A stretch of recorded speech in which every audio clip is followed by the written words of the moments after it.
Oh wow, brakes are very concerning. 1991 Chevrolet Corvette ZR-1, the top dog of the C4 generation Corvette, and holy shit, does this thing have some road presence. This looks like a white Batmobile. Such a cool car. And this car is actually stock apart from the ACI AKG470 aero kit with the ACI AWF030 wing. My god though, what a cool looking car. A blast from the past. The wheels have this cool turbine look. The side profile, massive hood. Look at the proportions. What a cool car, guys. Now, the ZR-1 got a special 5.7 liter LT5 engine. That's a naturally aspirated V8, making 375 horsepower, 370 pound-feet of torque with a 7,200 RPM redline. That was unique to the ZR-1, but it was co-developed with Lotus and built by Mercury Marine since GM's own production facilities couldn't handle the special assembly required. Now, the base C4 had the L98 pushrod V8 that made 250 horsepower. It's kind of crazy how much displacement they had given the more modest levels of horsepower and torque back then compared to at least modern day. The engine was dual overhead cam, which was pretty exotic at the time, and it wasn't seen in another Corvette until the C8 Z06. 32 valves, aluminum block, holds 12 quarts of oil. The base holds 5, but this ZR-1 engine 12 quarts of oil and made it to a ZF 6-speed manual transmission. 0 to 60, this was rated at 4.9 seconds compared to 5.7 in the base. Weighs in around 3,500 pounds. Now, one thing that was unique about the C4 is that it had transverse leaf spring in the front for the first time. The Corvettes before that had transverse only in the rear and then coils in the front, but this is the first Corvette that went transverse both front and rear over coils. It wasn't until the C8, the current generation of Corvette, that they moved away from transverse leaf springs. Now, the ZR-1 came standard with the FX3 selective ride control, which are electronically adjustable Bilstein shocks. That was optional in the base. And in terms of actual suspension geometry, we have double wishbone in the front and 5-link independent suspension with trailing arms and toe control links in the rear. Now, compared to the base C4, the ZR-1 gave you, of course, that LT5 engine, the ZF 6-speed manual over a 4+3 manual or a 4-speed auto in the base, wider rear body panels for these massive 315 section width tires, and that's with 11-inch wide wheels. Huge. And we're actually on Goodyear Eagle F1s, 275 in the front and 315 in the rear. You again got that FX3 selective ride control, larger rear sway bar, larger brakes, Bosch ABS, a low tire pressure warning system. As far as cost, MSRP at the time was $65K, twice the price of the base, which was at $32,000. Current market value is around $20 to $50K depending on the example. You can actually see this example listed right now at the Auto Paddock. You can find their link down in the description. Here are the keys. We're going to keep the top on, although this is a Targa and you could remove that, although it has issues with the seals and such, so we're keeping those on. Such an interesting interior. Look at that, the red, the carpet, massive sill. Just like in an Aston Martin, you have this handbrake that, you have to pull to engage and then you can push it back down out of the way. These seats are just such a blast from the past, so unique, so interesting. And the transmission tunnel, look how far it juts in and how narrow the pedal box is.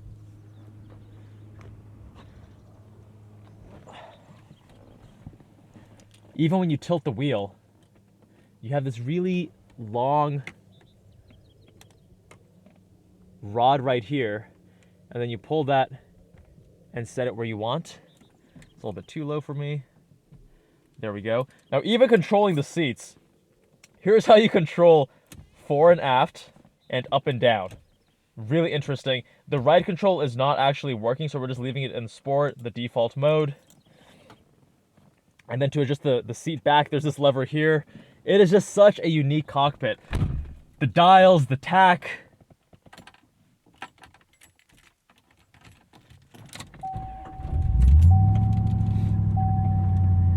There are a lot of these little idiosyncrasies, like the seatbelt doesn't go in until you press the button and then you can slide it in. As you drive, this will just flap open and close. You can't actually get it to stay. There's this additional key here, so we're in normal and now full power mode. It's a very dim light, but as you can see, we turn it off and we turn it on. That's engine power full. Again, the handbrake is just like an Aston, where you pull like that. The pedal box is also kind of like an Aston, like a V8 Vantage, with the transmission tunnel really pushing into where you want your right foot to be. And there you go. Such an interesting cabin. Tinted glass on the top here, and a lot of glass in the rear, so it actually feels a little bit more airy in here. I mean, the belt line is fairly high. It feels compact. You feel cocooned, and yet you have this more open, airy feel from the top with all the glass. Look at these buttons. They're just so retro, so cool. And the shifter is surprisingly mechanical. A lot of squeaks already.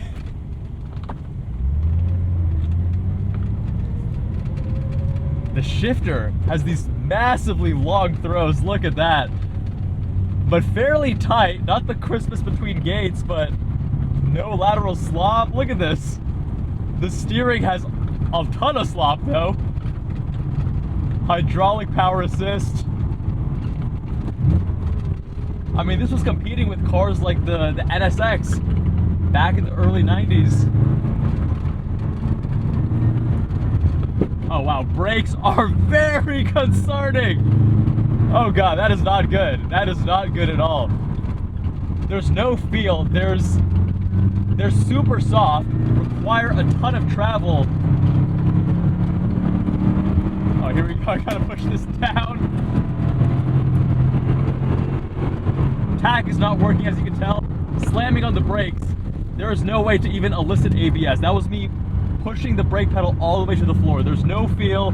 It's way too soft. I wonder if that's an issue with just this example.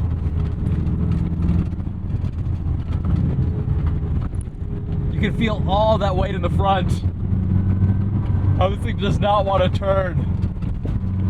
But despite its looks and the name ZR-1 being a top dog Corvette,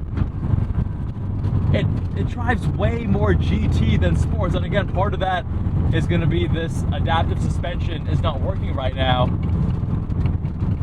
But it takes a moment to set in the corner, good amount of body roll, relatively soft ride. Still transmitting a lot of harshness through the cabin though. Of course, older technology with the suspension and the chassis. Good throttle response there for rev match. No traction. All the power is sent straight to the rear wheels.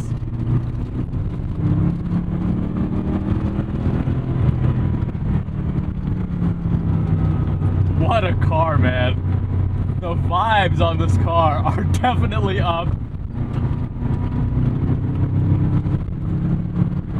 A bunch of chassis shake and cowl shake here. Not a very stiff chassis. Again, early 90s technology. Let's give you a pull.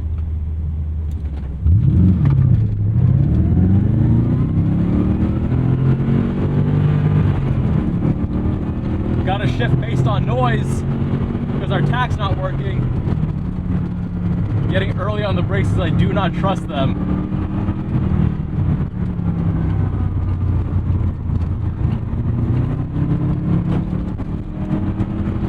Bottoming out the rear suspension. Again, not the most advanced geometry back there. Heel toe. I mean, I did it. It wasn't easy though. It was actually jabbing into my side because the brake pedal is not seated in space close to the throttle. So it's hard to actually, the ergonomics are just funky, man. They're just not right.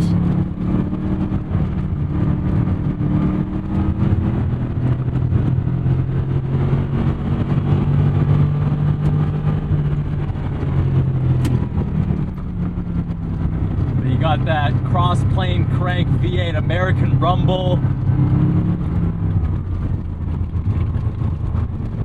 It's so funny how 3,500 pounds back then felt like a boat.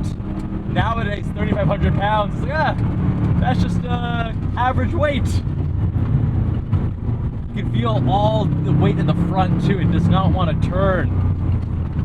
Sluggish corner entry.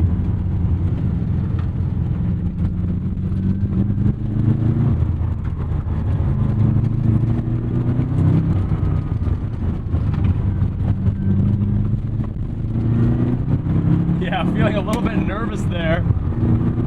Not a car that gives you confidence. Absolutely not confidence inspiring, but a lot of fun. So much character. It's the flaws in these cars that make them so endearing and so fun.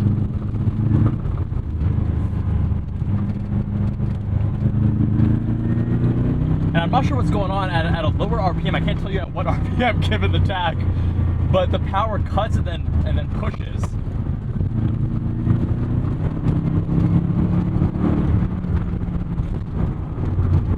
Oh, there's so much play here. This is a funny car, guys. This is a funny car.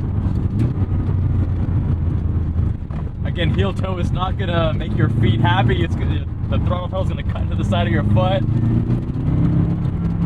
And all the pedals, they have these really long throws, especially the brakes again. But even the clutch is a little bit on the heavier side. There's no feel. No feel to the brakes, no feel to the clutch.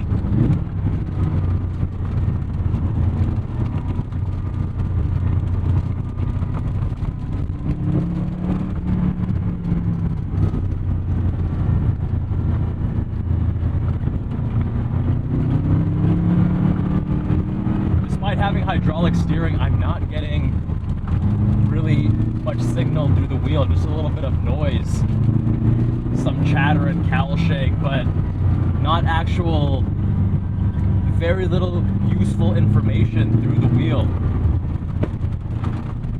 It is incredible to see how much the Corvette has evolved over the last 3 decades. What the Corvette is now, it is one of the most capable, confidence-inspiring vehicles on a road like this, and we've reviewed it, the C8, previously on the channel, and not even a ZR-1, right? We did a Z06, we did the base. This just feels like a totally different class of car. So interesting. I'm not sure if the camera's catching this. This thing keeps hitting me in the arm as I'm driving. That American build quality is not holding up well. Getting really hard on the brakes. A lot of effort to get this car slowed down. Give you another pull.